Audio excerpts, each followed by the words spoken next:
മുത്ത് മുഹമ്മദ് മുസ്തഫ തങ്ങളെ ബഹുമാനിക്കുക എന്നത് ഏറ്റവും ഷറഫാക്കപ്പെട്ട കാര്യമാണ്.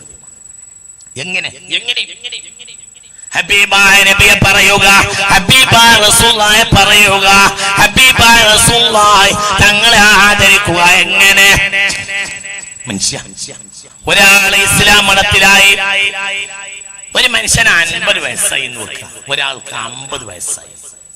50 വയസ്സ് വരെ ഒരാൾ നിസ്കരിച്ചതേ ഇല്ല എന്ന് സങ്കല്പിക്കും എങ്കിൽ നിസ്കരിക്കാത്തതിന്റെ കുറ്റം അയാൾക്ക് ഉണ്ടാവും. അള്ളാഹു കാത്തിരക്ഷിക്കട്ടെ. അത് അത്രയും കാലം അയാൾ നരകത്തിൽ കിടക്കേണ്ടി വരും. അള്ളാഹു നമ്മളെ കാത്തിരക്ഷിക്കട്ടെ. അത് ചെറിയ കാര്യം എന്നൊന്നും വിചാരിക്കണ്ട കേട്ടോ. നിസ്കരിക്കാൻ ഞാൻ വലിയ ദോഷം ഉണ്ടാവും. അള്ളാഹു നമ്മളെ കാക്കട്ടെ. പക്ഷെ അയാൾ കാഫിറാവില്ല. എന്നാലോ പുണ്യ മുഹമ്മദ് മുസ്തഫ തങ്ങളെ ഒരു വട്ടം അനാദരിച്ചാൽ കാഫിറാവും. ഒറ്റവട്ടം നബിയെ ആദരിച്ചിട്ടില്ലെങ്കിൽ കാഫിറാവും. ഒരാൾ 100 വയസ്സ് വരെ ജീവിച്ച് ഒരു മുസ്ലിമായ മനുഷ്യൻ ലാ ഇലാഹ ഇല്ലല്ലാഹ് മുഹമ്മദ് റസൂലുള്ളാഹി അയാൾക്ക് വിശ്വാസമുണ്ട്, പക്ഷെ മടിയന, നിസ്കരിക്കൂല എങ്കിൽ നിസ്കരിക്കാത്ത കുറ്റയാൾക്ക് ഉണ്ടാവും, കാഫിറാവില്ല. നബിയെ ഒരു വട്ടം അനാദരിച്ചാൽ കാഫിറാവും. അല്ലാഹു നമ്മളെ കാക്കട്ടെ. ഒരാൾ 100 വയസ്സ് വരെ ജീവിച്ച് 85 വയസ്സ് കൊല്ലത്തോളം അയാൾ പ്രായപൂർത്തിയുള്ളവനാ, ഒറ്റ നോമ്പ് നോറ്റില്ല, എന്നാല് നോമ്പ് നോക്കാത്തതിന്റെ ശിക്ഷ അയാൾ നരകത്തിൽ അനുഭവിക്കേണ്ടി വരും, കാഫിറാവില്ല. എന്നാൽ മുത്ത് റസൂലിനെ ഒറ്റവട്ടം അനാദരിച്ചാൽ കാഫിറാവും. ഒറ്റവട്ടം അനാദരിച്ചാൽ കാഫിറാവും. അതെങ്ങനെ?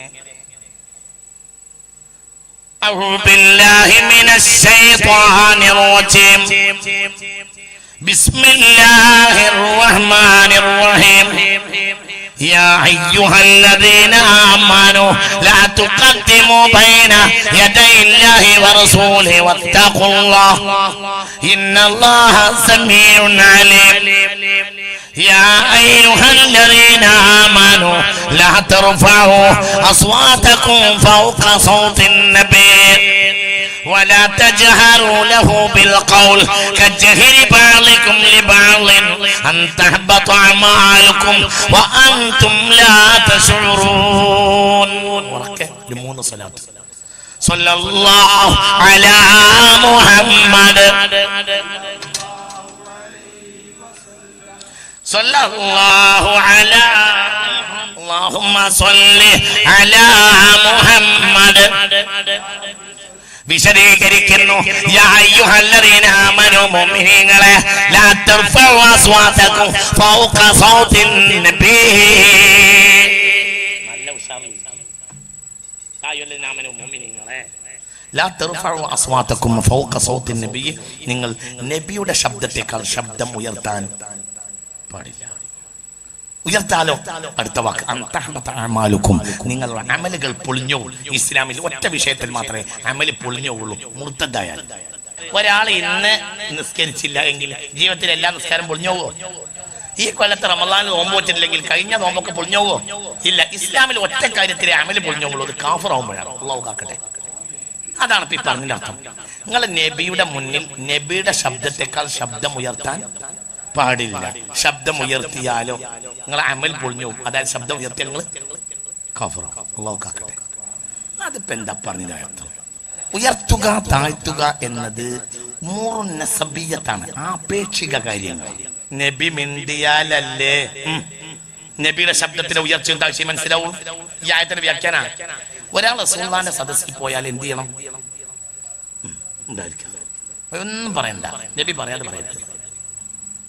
അതിന്റെ അർത്ഥം ഇമാമിങ്ങൾ വിശദീകരിക്കുന്നു, ലാ യതകല്ലമു ഖബല കലാമിഹി, നബി സംസാരിക്കുന്നതിന് മുമ്പ് സംസാരിക്കാൻ പാടില്ല. ലാ തുഖദ്ദിമു ബൈന യദയില്ലാഹി വറസൂലി, നബിയുടെ മുന്നിൽ മുൻകടക്കരുത്. ഒന്നാമത്തെ ആയത്ത്. ഈ ആയത്തിന് ഇമാം സ്വാബി അടക്കമുള്ള മുഫസ്സിരീങ്ങൾ, ഇമാം സ്വാബൂനി അടക്കമുള്ള മുഫസ്സിരീങ്ങൾ എല്ലാവരും പറയുന്നത്, എല്ലാവരും ഭക്ഷണത്തിനിരിക്കുന്ന നേരത്ത് നബിയുള്ള സദസ്സാണെങ്കിൽ നബി ഭക്ഷണത്തിൽ കൈവെക്കാതെ ബാക്കിയുള്ളവർ ഭക്ഷണത്തിൽ കൈവെക്കാൻ പാടില്ല. മുത്ത് മുഹമ്മദ് മുസ്തഫ നബി മിണ്ടാതെ മിണ്ടാൻ പാടില്ല.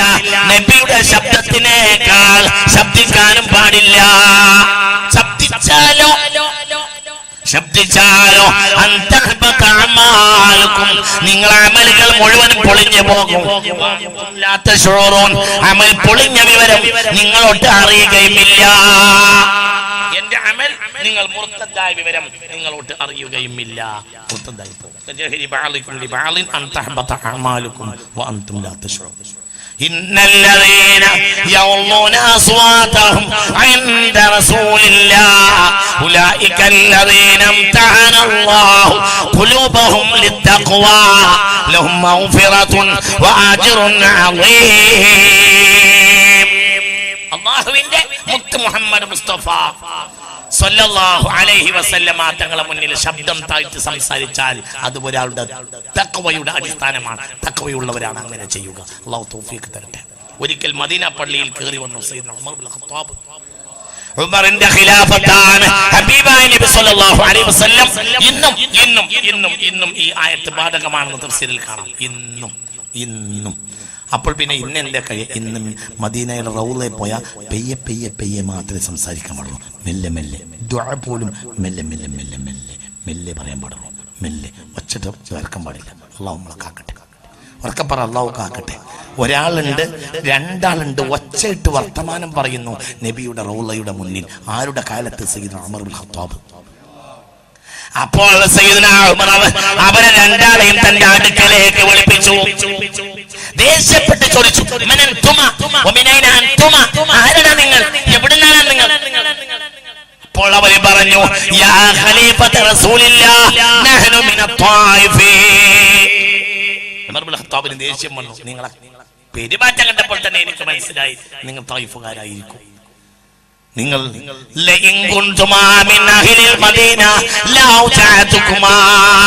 നിങ്ങളെങ്ങാനും മദീനക്കാരായിരുന്നെങ്കിൽ ഉമറിന്റെ ചാട്ടയുടെ വേദന നിങ്ങൾക്ക് അനുഭവിക്കേണ്ടി വരുമായിരുന്നു. നിങ്ങൾ മുത്തുനബിയുടെ മുന്നിൽ വെച്ചാണോ ശബ്ദം ഉയർത്തുന്നതെന്ന് സയ്യിദ്ന ഉമർ ഇബ്നുൽ ഖത്താബ് റളിയല്ലാഹു അൻഹു. അല്ലാഹു നമ്മളെ കാക്കട്ടെ. ഹബീബായ റസൂലുള്ളാഹിക്ക് അല്ലാഹു കൊടുത്ത ബഹുമാനം എത്രയെന്ന് ചിന്തിക്കണം. അടുത്ത ആയത്തേതാ? ഇന്നല്ലദീന യുനാദൂനക മിൻ വറാഇൽ ഹുജുറാതി അക്തറുഹും ലാ യഅഖിലൂൻ. ഒരിക്കൽ ഒരു സംഘം പദവികൾ മദീനയിൽ വന്നു, ഗ്രാമീണർ. അവർ വന്നിട്ട് പുണ്യനബിയുടെ വീട് അന്വേഷിച്ചു. എവിടെയാണ് റസൂൽ താമസിക്കുന്നത് എന്ന് അവർ അന്വേഷിച്ചു. അപ്പോൾ സ്വഹാബികൾ എന്ത് ചെയ്തു? റസൂലുള്ളാഹിയുടെ ഭാര്യമാരുടെ മുറികളിലേക്ക് സ്വഹാബികൾ ചൂണ്ടിക്കാണിച്ചു. അവിടെ എവിടെയെങ്കിലും പുണ്യ റസൂൽ ഉണ്ടാകും സ്വല്ലല്ലാഹു അലൈഹി വസല്ലം. അങ്ങനെ ഈ ഗ്രാമീണർ മുസ്ലിം ആകാൻ വേണ്ടി വന്നവരാ. അങ്ങനെ ഇവര് റസൂലുള്ളാഹിയുടെ വീട്ടുമുറ്റത്ത് വന്ന ഈ ബദവികൾ ഈ ഗ്രാമീണർ എന്ത് ചെയ്തു? യാ മുഹമ്മദ് ഉഖ്റുജ് ഇലൈനാ, യാ മുഹമ്മദ് ഉഖ്റുജ് ഇലൈനാ മുസ്ലിം, യാ മുഹമ്മദേ ഞങ്ങൾ മുസ്ലിം ആകാൻ വന്നതാ, ഒന്ന് ഇറങ്ങി വാ എന്ന് പറയാൻ തുടങ്ങി. യാ മുഹമ്മദ് ഉഖ്റുജ് ഇലൈനാ, യാ മുഹമ്മദ് ഉഖ്റുജ് ഇലൈനാ, മുഹമ്മദേ ഇറങ്ങി വാ, മുഹമ്മദേ ഇറങ്ങി വാ എന്ന് പറയാൻ തുടങ്ങി. മുത്ത് മുഹമ്മദ് മുസ്തഫ ഉടനെ അവരെ ആക്ഷേപിച്ചിട്ടാണ് ആയത്തിറങ്ങിയത്. സത്യത്തിൽ തിരിച്ചല്ലേ വരേണ്ടത്? നബി വീട്ടിലെ ഉള്ളിലുണ്ട്. ഒരു സംഘം ആളുകൾ മുസ്ലിം ആകാൻ വേണ്ടി വന്നവരുമാണ്.